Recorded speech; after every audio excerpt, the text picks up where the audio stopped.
Oh, G'day. I was going to film this outside, but it is blowing like a bastard out there, so I'm going to do it inside. Because after I was done snow blowing, one, I didn't want to be outside anymore, and two, I don't think you would have heard anything over the wind, and three, my battery probably would have kept dying because it's bloody cold out.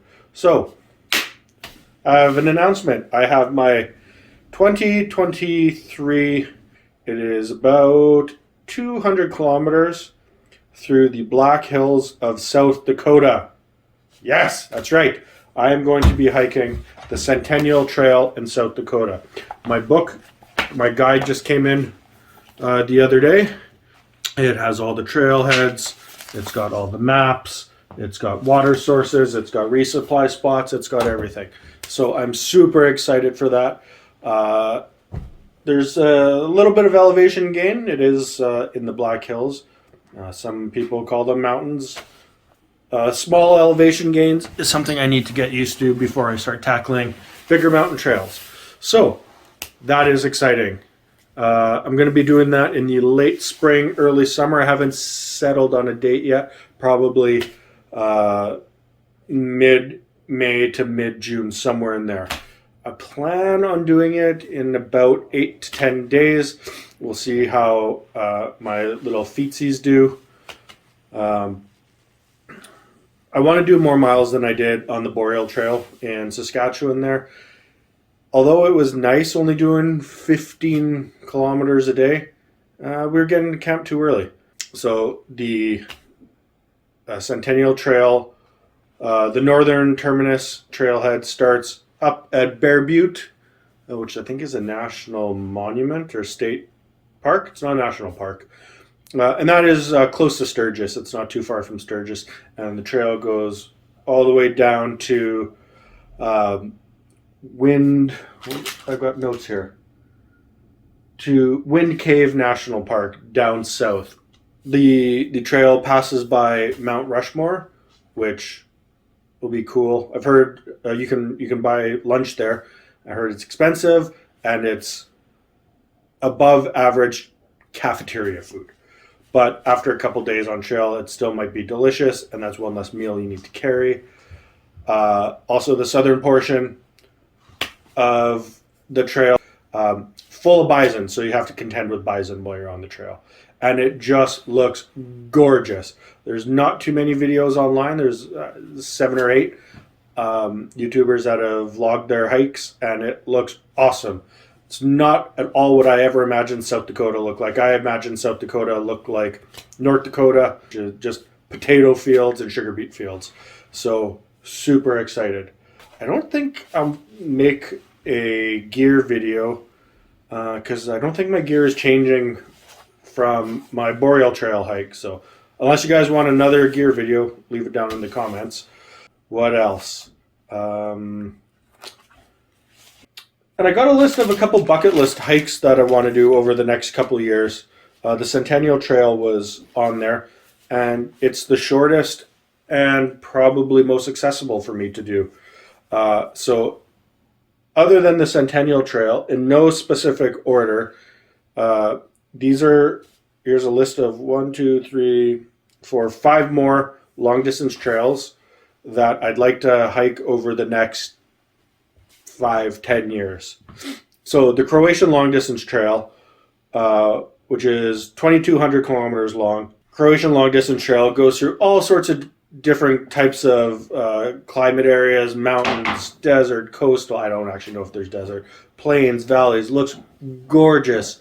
It runs the entire length of the country. The country is shaped like a backward 7, so it starts up in the northeast corner, goes southwest, and then back southeast. You end on the coast. So you start up in the mountains, then you end up on the coast. Looks awesome. There's I don't know how to pronounce this. I've seen different pronunciations from different people. The Lycian Way or the Lycian Way. It's in Turkey. It's in southwestern Turkey. Along, I don't know if it's not necessarily on the coast, but it's by the coast. It's about 760 kilometers. It's pretty rugged. It goes through all sorts of little towns. But what from my understanding is it is a very old trade route from when the traders used to haul their donkeys with their goods from town to town. Then another big one I want to do is the Kungsleden Trail in northern Sweden. That's 440 kilometers from Hemavan to Abisko. That looks really cool. Other than I know because it's close to the, is it in the Arctic Circle? It's up there. I don't know if it's in the circle or not, but could be lots of bugs. That's the only thing that's not very desirable. But I would probably hike it later in the summer because, as you know, I'm not a fan of heat. So the cooler, the better for me. It's got huts you can camp at too, but you can also set up your tents and camp along the way. Another one that's really appealing to me, not so much at the moment. Just need to wait for the political climate to settle down a little bit. But the Lebanon Mountain Trail, it's another 400 plus kilometers, 470 kilometers, runs almost the entire length of Lebanon from north to south, going through villages. So it's 50% hiking and 50% cultural tour because it passes through all sorts of villages. They encourage you to stay at private residences that have signed up, kind of like an Airbnb along the way. So you get to really know the people, experience the culture, eat the cuisine. I love Lebanese food so much. So that looks amazing. When the political situation calms down a little bit there. And then the last on the list is the Bibbulmun track in southwestern Australia near Perth. It's 1,003 kilometers, starts in Kalamunda near Perth, and then it goes through Albany.